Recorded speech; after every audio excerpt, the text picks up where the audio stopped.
মই দুআষাৰ কথা ক'ব খুজিছো এইটোৱে যে পৃথিৱীত যিমান ধৰ্ম আছে, হিন্দু ধৰ্ম আছে, খ্ৰীষ্টান ধৰ্ম আছে বা আন যিমান ধৰ্ম আছে, এই ধৰ্মবিলাকৰ গোটেই ধৰ্মবিলাকৰ ভিতৰত আটাইতকৈ শিক্ষা আৰু জ্ঞানৰ ওপৰত আটাইতকৈ গুৰুত্ব দিয়া ধৰ্মগ্ৰন্থখন হ'ল পবিত্ৰ কোৰাণ শ্বৰীফ।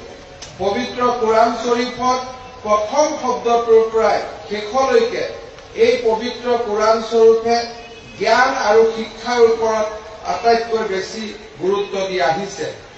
আৰু এই পবিত্ৰ ইছলাম ধৰ্মৰ এজন এজন পবিত্ৰ সেৱক হিচাপে, এজন এজন সদস্য হিচাপে এই যিটো জ্ঞানৰ যি পৰম্পৰা বা শিক্ষাৰ যি পৰম্পৰা, ইয়াক ধৰি ৰখাটো আমাৰ আটাইৰে আমাৰ দায়িত্ব, বিশেষকৈ ইছলাম ধৰ্মী লোকসকলৰ দায়িত্ব।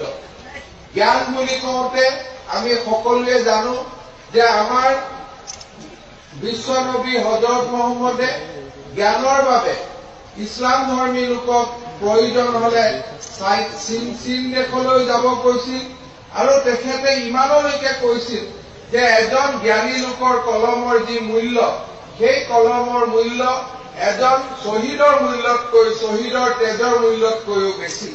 তেখেতে জ্ঞান আৰু শিক্ষাৰ ওপৰত আটাইতকৈ বেছি গুৰুত্ব দিছিল আৰু সেইকাৰণে আমাৰ যি এই মাদ্ৰাছা, আমাৰ যি পবিত্ৰ যি ইছলামিক শিক্ষাৰ যি মেইন কেন্দ্ৰ, এই মাদ্ৰাছাবিলাকৰ পৰা জ্ঞান আৰু শিক্ষাৰ এটা ডাঙৰ পোহৰ সমগ্ৰ সমাজখনত বিয়পাৰ আজি প্ৰয়োজন আছে।